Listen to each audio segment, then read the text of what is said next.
우리가 예수 그리스도를 믿은 이제 그리스도인이 되고 나면은 갖춰야 될 여러 덕목들이 있습니다.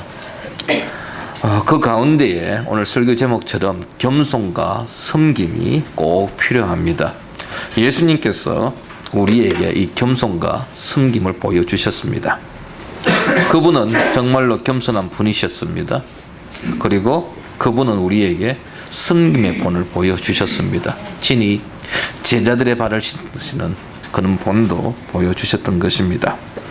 세상은 다릅니다. 세상은 자신을 높이고 다른 사람들 위에 군림하려고 합니다. 하지만 우리 그리스도인들은 이 예수 그리스도를 본받아서 섬김과 그리고 겸손의 모습을 보여주어야 하는데, 진정한 섬김이란 무엇인가, 진정한 겸손이란 무엇인지 오늘 본문 속에서 좀 살펴보고자 합니다. 오늘 읽었던 말씀은 사도 바울이 2차 전도 여행을 마감하고 3차 전도 여행의 시작을 소개하고 있습니다. 바울은 이제 고린도를 떠나서 에베소로 가게 되는데, 그 과정에 이제 브리스길라 부부와 함께 떠나게 됩니다. 에베소에서 잠깐 머물러서 회당에서 유대인들에게 복음을 전하고, 그리고 다시 돌아오겠다는 약속을 하고서는 이제 여러분 알다시피 예루살렘을 거쳐서 이제 안디옥까지 가게 됩니다. 그리고 안디옥에 도착한 후에 잠시 휴식을 취한 바울은 3차 전도 여행을 시작하게 된다는 이야기가 오늘 본문의 내용입니다. 우리는 오늘 이 여정 속에서 브리스길라와 아굴라 부부, 그리고 바울의 모습 속에서 겸손과 섬김이 무엇인지 한번 찾아보고자 합니다. 먼저 바울입니다. 18절 말씀을 한번 보시기 바랍니다. 18절 말씀을 같이 한번 읽어보겠습니다. 사도행전 18장 18절 시작. 바울은 더 여러 날 머물다가 형제들과 작별하고 배 타고 수리아로 떠나갈새 브리스길라와 아굴라도 함께하더라. 바울이 일찍이 서원이 있었으므로 갱그라에서 머리를 깎았더라. 아멘. 여러분, 겸손은요, 하나님의 은혜를 하나님의 은혜로 인정하는 것이 겸손입니다. 오늘 본문의 18절에 보니까 사도 바울이 갱그라에서 머리를 깎았더라 라고 되어 있습니다. 머리를 깎았다는 것은 서원한 것을 지키는 모습입니다. 바울이 서원을 지키기 위해서 삭발을 했는데, 구체적으로 그가 어떤 서원을 했는지는 오늘 본문에서 전혀 알 길이 없습니다. 그래서 무슨 내용인지는 알 수는 없지만은 우리가 추측컨대 아마 감사의 서원을 하지 않았겠는가. 지난 2차 전도 여행을 돌아보면서 여러 지역, 빌립보에서 시작해가지고 고린도기까지 하나님께서 베푸신 은혜들을 그는 기억하였고, 그리고 그 은혜에 대해서 막 감사하는 개인적인 서원을 드린 것으로 보입니다. 바울이 삭발을 했다는 것은 아마 이 서원이 나시린의 서원인 것으로 여겨집니다. 민수기 6장 1절 이하에 보면은 나시린에 관한 여러 내용들이 나와 있습니다. 그 나시린이 하지 말아야 될 것이 3가지가 있는데, 먼저 독한 술을 마시면 되지 않습니다. 그 다음 머리카락을 자르지 않고 길러야 합니다. 그리고 시체를 만져서는 안 됩니다. 여러분, 나시린 하면 유명한 사람이 삼손이죠. 삼손은 나시린으로 키워졌습니다만 그는 이 3가지를 다 어겼습니다. 사자의 시체를 만졌고요. 그리고 알다시피 나중에는 머리카락이 잘리우는 그런 수모를 당하기도 했습니다. 그래서 이 서원 기간 중에는 하지 말아야 할 것을 하지 말고, 서원이 끝나게 되면은 이제 서원이 끝났다는 의미로 삭발을 하게 되는데, 바울이 지금 갱그라에서 삭발을 했다는 것은 서원하는 기간이 끝났다라는 것입니다. 바울이 서약한 것이 이제 끝났기에 바울은 이제 삭발하게 된 건데, 이 사실은 삭발했다는 것은 지금까지 계속해서 바울이 그 서원한 것을 지켜 행하였다는 사실을 우리에게 이야기하고 있습니다. 만약에 그 서원한 것을 지키지 않았다고 한다면 삭발할 이유가 없습니다. 삭발을 했다는 것, 서원을 지켰다는 것이죠. 이것은 바로 겸손의 모습입니다. 자신이 그 고린도까지의 전도 여행의 결과를 돌아보면서 그 열매가 비록 자신이 수고하였지만은 하나님의 은혜라는 사실을 그는 기억하고 그 은혜에 감사하는 서원을 지켰다는 것입니다. 하나님의 도우심으로 지금까지 자기가 여기까지 왔다는 사실을 인정하고 고백하는 행위로서 바울은 삭발을 했던 것입니다. 우리 흔히 하는 말이 있습니다. 화장실 들어갈 때하고 나올 때 다르다고 하죠. 안에 누가 화장실에 있으면은 바깥에서 얼마나 발을 동동 구르면서 빨리 나오라고 재촉하고 성환을 부립니까? 그리고 들어가 앉고 난 다음부터는 달라지죠. 느긋합니다. 바깥에서 누가 기다리든지 말든지 자기 볼일 다 보고 나옵니다. 그리고 나오면 시원하다 그럽니다. 자기가 줄 설 때 생각은 전혀 생각 안 하고, 흔히 말해서 뭡니까, 그 개구리가 올챙이 시절 생각 못 한다는 그런 모습들이 있는데요. 여러분, 겸손은요 그렇지 않습니다. 성경에 보면은 여러분들 애굽의 바로를 한번 생각해 볼 수 있습니다. 출애굽기 9장에 보면은 하나님께서 이 애굽 땅에 10가지 재앙을 내리는 한 부분을 소개하고 있는데요. 그 9장 28절에 출애굽기 9장 28절에 이런 말씀이 있습니다. 여호와께서 고하여 이 우레소리와 우박을 그만 그치게 하라. 내가 너희를 보내리니 너희가 다시는 머물지 아니하리라. 우박 재앙 때문에 바로가 혼이 났습니다. 어떻게 감당할 수가 없었습니다. 그래서 모세와 아론을 불러가지고 이야기합니다. 너희들이 하나님께 이야기해가지고 이 재앙만 그치게 해주면, 우박만 더 이상 오지 않게만 해주면, 너희들이 원하는 대로, 너희들이 요구하는 대로 내가 이스라엘 백성 다 내보내주겠다. 제발 좀 부탁한다 하고 바로가 모세에게 이렇게 참 부탁을 합니다. 애원을 합니다. 그런데요, 이 재앙이 끝나자 바로의 모습이 180도 돌변합니다. 출애굽기 9장 34절에 이렇게 되어 있습니다. 바로가 비와 우박과 우레소리가 그친 것을 보고 다시 범죄하여 마음을 완악하게 하니 그와 그의 신하가 꼭 같더라. 들어갈 때 나올 때 다른다고 이야기했는데, 우박이 더 이상 내리지 않고 재앙이 딱 끝나자요, 안면을 몰수합니다. 180도 태도를 바꿉니다. 언제 내가 너희들에게 그런 약속을 했느냐, 이렇게 나옵니다. 여러분, 이게 바로의 모습뿐만 아니라 오늘날 우리의 모습이기도 합니다. 힘들고 어려울 때는요, 여러분 새벽마다 밤마다 교회 와서 하나님 앞에 눈물 콧물 흘리면서 기도합니다. 하나님, 이번에 좀 살려주십시오. 이번에 좀 살려주십시오. 얼마나 부르짖는지 모릅니다. 그러다 형편이 펴이고 문제가 풀리고 해결되어지고 좀 여유가 생기고 나면은요, 그 다음부터는 하나님 앞에 나오는 그 양이요 줄어들기 시작합니다. 언제 새벽 기도를 갔는지, 언제 심야 기도를 했는지, 철야했는지 잊어버립니다. 하나님 없이도 살아갈 수 있다고 행동합니다. 여러분, 우리는 정말 하나님 앞에서 겸손한 모습을 보여주어야 할 것입니다. 우리의 기도가 응답되어졌다고 해서 안면을 몰수하는 일은 없기를 바랍니다. 혹 하나님 앞에서 우리가 서운한 것이 있다고 한다면 여러분, 그 서운한 것을 꼭 지키는 한 해가 되기를 바랍니다. 겸손한 자는요, 하나님께서 베푸신 은혜를 날마다 기억하면서 그 서운한 말을 꼭 지키는 자입니다. 그 다음 21절에 보시면은 21절입니다. 작별하여 이르되 만일 하나님의 뜻이면 너희에게 돌아오리라 하고 배를 타고 에베소를 떠나라고 되어 있습니다. 바울이 에베소를 도착해서 회당에 들어갔습니다. 회당에는 알다시피 유대인들이 모이는 장소 아닙니까? 유대인들이 있었습니다. 바울은 짜투리 시간을 이용해 가지고 그 에베소 회당에서 복음을 전하였습니다. 예수님을 소개했습니다. 그랬더니 의외로 많은 사람들이 긍정적인 반응을 보였습니다. 호의적이었습니다. 그래서 바울이 고린도에서까지 경험했던 어떤 유대인들에 대한 어떤 부정적인 생각들을 참 바꿀 수 있는 좋은 기회였던 것입니다. 바울이 이제 에베소를 떠나려고 하니까 20절에서 보면 여러 사람이 더 오래 있기를 청하되라고 했습니다. 유대인들이 바울을 잡습니다. 사도 바울이 지금 어디 가려고 하느냐, 가지 말고 이 에베소에 머물면서 우리에게 좀 더 같이 있자, 하나님 말씀 우리에게 좀 더 가르쳐 달라라고 오히려 바울에게 요청을 하고 있는 모습입니다. 근데 바울이 어떤 모습을 보입니까? 거절합니다. 그들의 제안을 받아들이지 않습니다.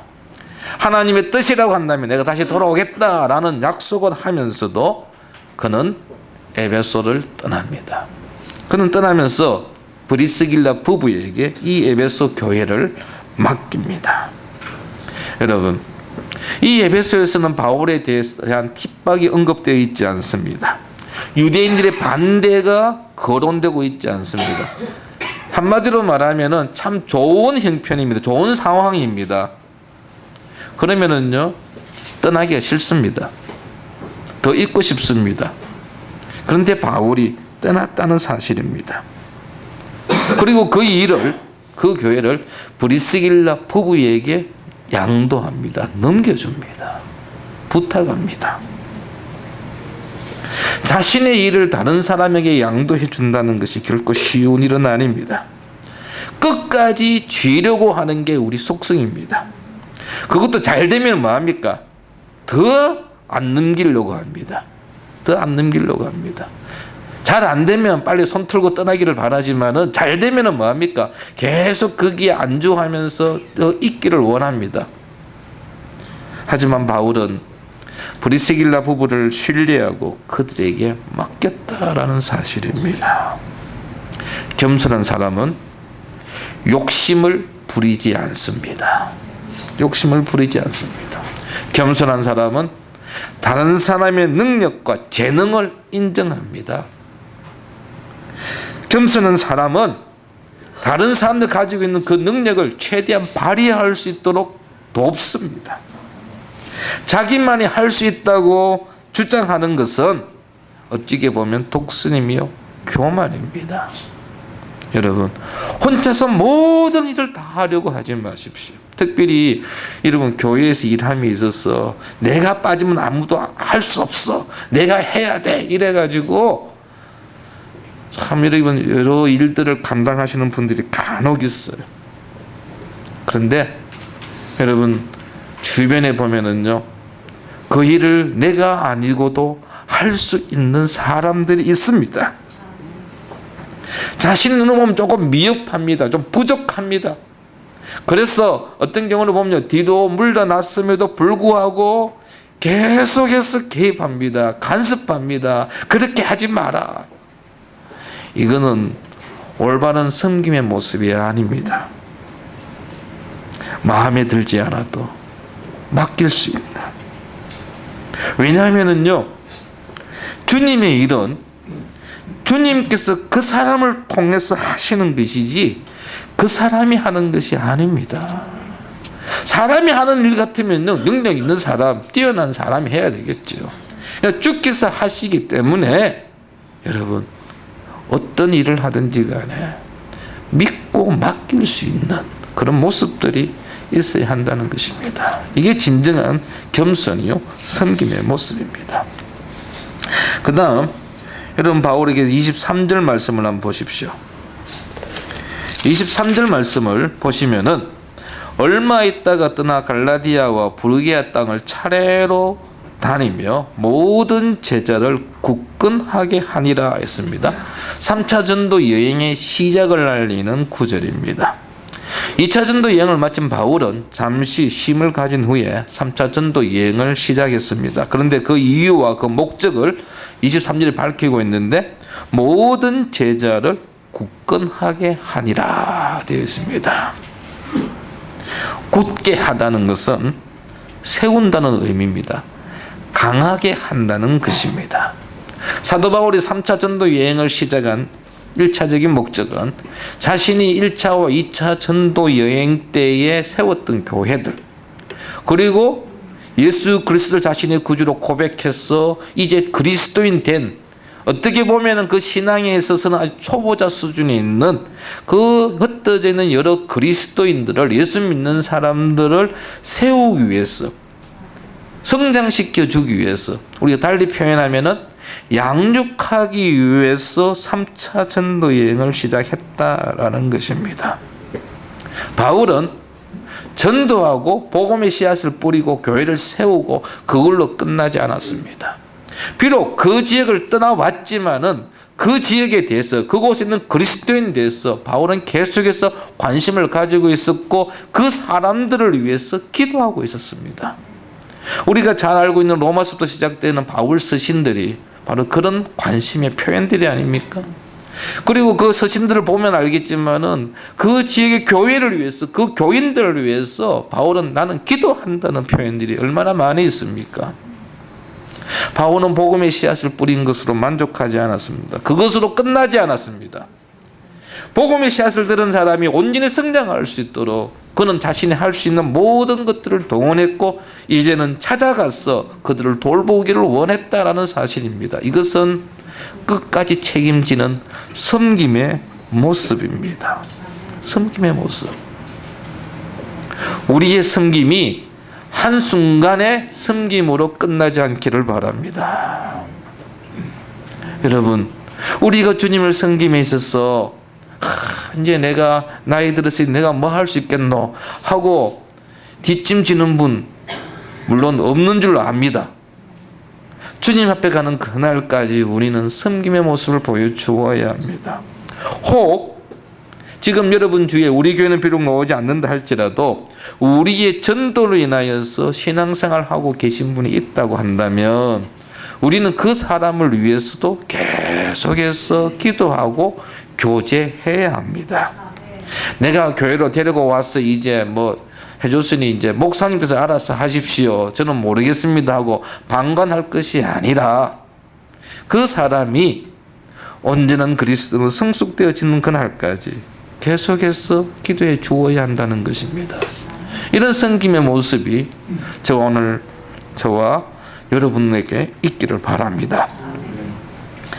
다음으로 이제 브리스길라와 아굴라 부부의 모습 속에서 한번 좀 살펴보기를 원합니다. 사도 바울이 고린도를 떠나서 에베소로 감에 있어서 이 브리스길라 부부가 동행을 했다고 되어 있는데 이 브리스길라와 아굴라 부부는요 정말 겸손과 섬김의 모습을 우리에게 잘 보여주고 있습니다. 그들은 바울이 에베소를 떠나고 난 다음에 에베소에 남아서 교인들을 섬겼습니다. 그리고 바울을 위해서 어떻게 그가 헌신하며 어떻게 섬겼는지에 대해서는 구체적인 내용을 언급하고 있지 않습니다만은 로마서 16장에 가면은 바울이 이들 부부를 가리켜서 동역자라는 표현을 하고 있습니다. 한번 로마서 16장 3절 말씀을 보시기 바랍니다. 로마서 16장 3절입니다.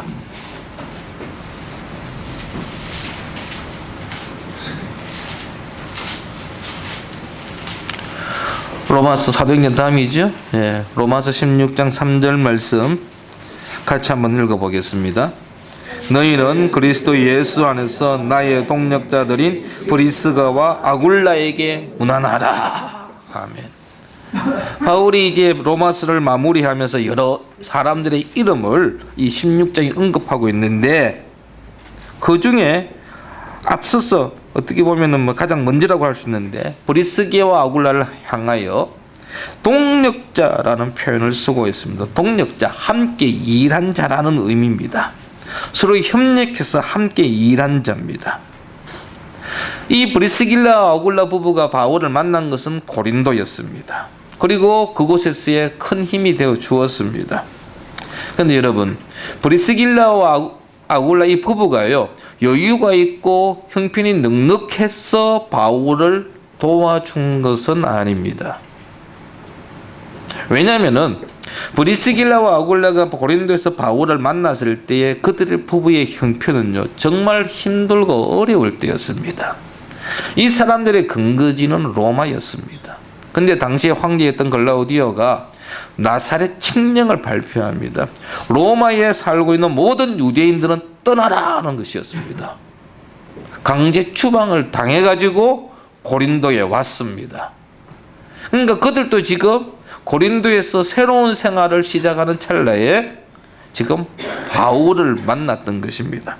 그러니까 바울과 함께 일을 했다고 로마서 사도행전 18장 3절에서 나와 있었는데 이제 같이 텐트를 만드는 작업을 했을 것입니다. 그런데 여러분, 바울은 아마추어입니다. 브리스길라 부부는 전문가입니다. 누가 누구에게 도움을 주었겠습니까?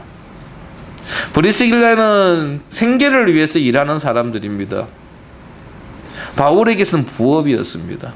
그래서 엄밀히 이야기하면 함께 일했다고 했지만 엄밀하게 이야기하면은 바울은 이 브리스길라 부부에게 얹혀서 살았다라고 해도 과언이 아닙니다. 이 부부는 자신들도 불안정한 처지에 아직 안정된 생활을 하지 않았음에도 불구하고 바울과 협력하는 데에 힘을 썼다라는 것입니다. 그래서 바울은 이들 부부를 통해서 힘을 얻게 되었고 고린도에서 1년 6개월 동안 생활을 계속해서 주님의 일을 할 수 있었던 것입니다. 그리고 그가 에베소에서 교회를 세우고 떠날 때에 이 브리스길라 부부가 있었기 때문에 안심하고 안디옥으로 떠날 수 있었다 사실입니다. 그래서 16장 4절에 보면 이런 표현을 하고 있습니다. 그들은 이 브리스길라 부부입니다. 내 목숨을 위하여 자기들의 무엇까지도 목이 뭡니까? 생명입니다. 생명. 이 브리스길라 부부가요 바울을 위해서 자신의 생명까지 내놓았다라는 것입니다. 이게 섬김입니다. 자신에 있는 생명 제일 소중하고 어떻게 보면 전부라고 할 수 있는데 이것을 주의 일을 위하여서 주의 사역자를 위하여서 내놓았다라는 것입니다. 이들의 섬김이 있었기 때문에 바울은 마음 놓고 자신의 사역을 전도 사역을 감당할 수 있었다라는 것입니다. 이 로마서가 기록되어진 것이 3차 전도 여행 끝나고 난 다음이니까 약 한 AD 56년경 추정되어지거든요. 고린도에서 바울이 만난 것이 52년경입니다. 그러니까 약 한 4년, 6년, 58년으로 추정되면 한 6년 정도인데요. 한 6년 동안 계속해서 바울을 도운 걸로 알 수가 있는데 또 하나는요. 디모데후서에 보면은 이들의 이름이 또 언급되어집니다. 디모데후서 4장 19절에서도 브리스길라 부부에게 바울이 문안합니다. 디모데후서는 바울의 유언이라고 이야기합니다. 죽기 직전에 마지막으로 기록한 편지가 디모데후서입니다. 그렇다고 한다면 이 브리스길라 부부는 고린도에서 만난 그 이후로 바울이 죽을 때까지 뒤에서 그를 섬겼다라는 것입니다. 이들의 섬김은 한시적인 섬김이 아니었습니다. 끝까지 함께하며 동력했다라는 사실입니다. 바울이 옥에 갇혔을 때도 모른 척하지 않았습니다. 성도 여러분, 우리가 믿음찬 교회라는 공동체 안에 지금 함께 사역하고 있습니다. 함께 주의 일을 감당하고 있습니다.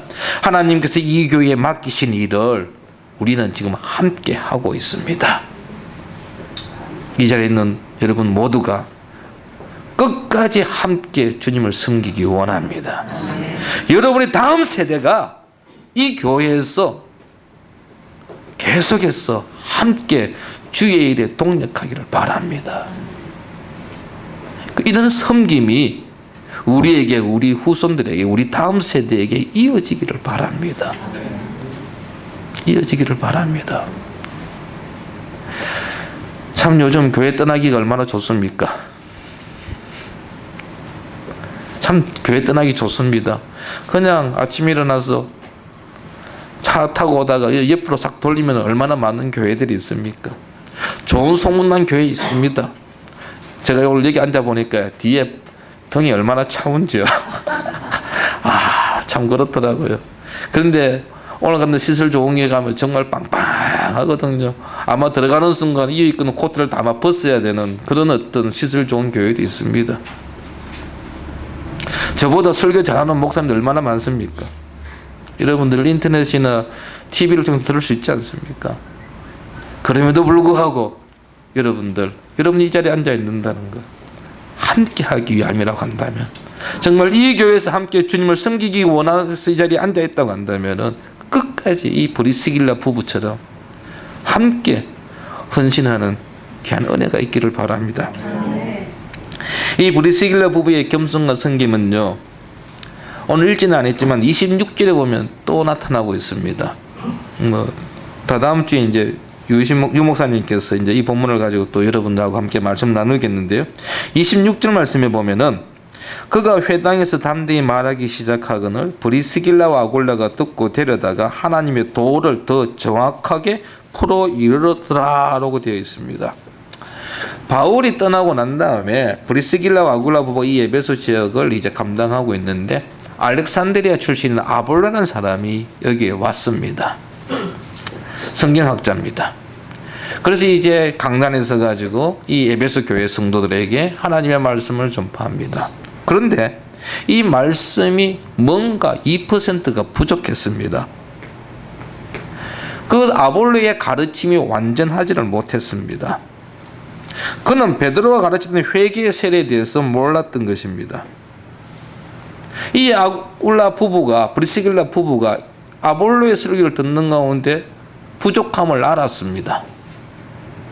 그런데 그 부족함을 아는 이 부부가요 취하는 행동이 여러분 26절 말씀인데 아볼로를 데려다가 하나님의 말씀을 그 아볼로가 알지 못하는 부족한 부분을 설명해 줍니다. 정확하게 풀어 설명했다라고 되어 있습니다.